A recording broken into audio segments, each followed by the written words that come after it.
राधे राधे दर्शकों, राधा माधव चैनल में आपका हार्दिक स्वागत है। दर्शकों, भगवान श्री हरि के नरसिंह अवतार की कथा आज हम सुनेंगे कि अपने भाई हिरण्याक्ष का विष्णु द्वारा वध होने से दुखी होकर हिरण्यकश्यप दैत्य दानवों को आज्ञा देकर कि संसार में जीवों पर अत्याचार करो, वह स्वयं महेंद्राचल पर्वत पर तपस्या करने चला गया।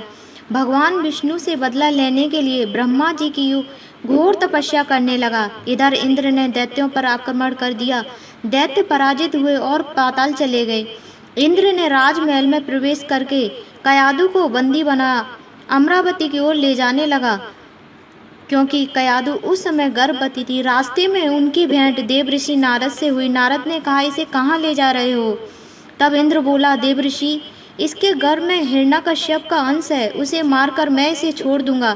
तब नारद जी बोले, इसके गर्भ में बहुत बड़ा हरि भक्त है, जिसे मारना तुम्हारी शक्ति से बाहर है, अतः इसे छोड़ दो। तब इंद्र ने कयादु को छोड़ दिया। नारद जी कयादु को अपने आश्रम ले आए। कयादु वहीं रहने लगी। समय आने पर कयादु ने एक पुत्र को जन्म दिया, जिसका नाम प्रहलाद रखा गया। उधर ब्रह्मा जी हिरण्यकश्यप की तपस्या से बहुत प्रसन्न हुए और वरदान देने के लिए प्रकट हुए और कहा, वत्स वरदान मांगो।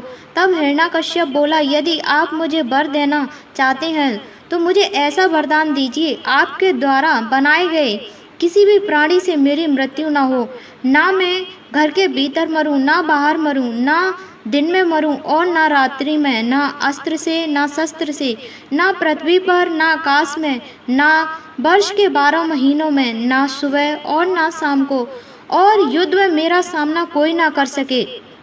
मैं समस्त प्राणियों का एक छत्र सम्राट हो जाऊं। ब्रह्मा जी हिरण्यकश्यप को वरदान देकर अंतर ध्यान हो गए। जब हिरण्यकश्यप अपनी राजधानी लौटा, तब कयादु को भी वह राजमहल ले आया।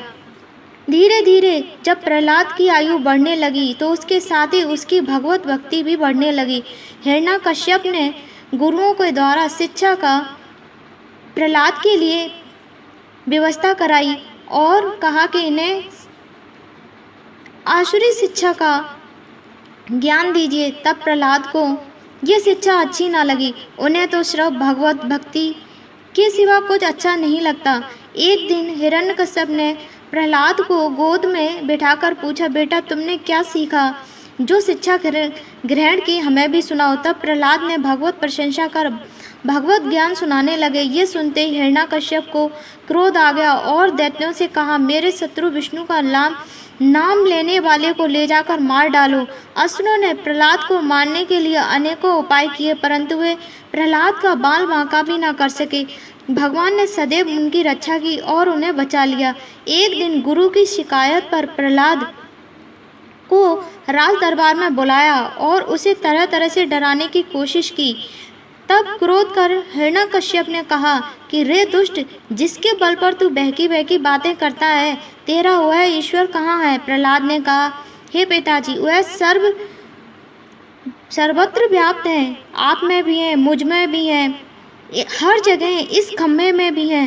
तब क्रोध करके हिरण्यकश्यप अपनी तलवार लेकर सिंहासन से कूद पड़ा और एक जोर से घूंसा उस खम्भे में मारा। उसी समय उस खम्भे से एक भयानक आवाज हुई और उस खम्भे को फाड़कर भगवान नरसिंह रूप धारण कर प्रकट हो गए, जिसका आधा शरीर मनुष्य का था और आधा सिंह का। दर्शकों, यही भगवान का नरसिंह अवतार था। यह देखकर हिरण्यकश्यप हाथ में तलवार लिए भगवान से युद्ध करने के लिए टूट पड़ा। भगवान कुछ देर तक लीला करते रहे युद्ध जैसी, फिर उसे झपट कर दबोच लिया और सभा के द्वार की दहली पर भगवान ने उसे अपनी जांघों पर लेटा लिया और अपने तेज नाखूनों से उसके उदर को चीरकर उसका वध कर दिया और उसे जमीन में पटक दिया। सभा में उपस्थित सभी असुरों का भी अंत में उन्होंने वध कर दिया।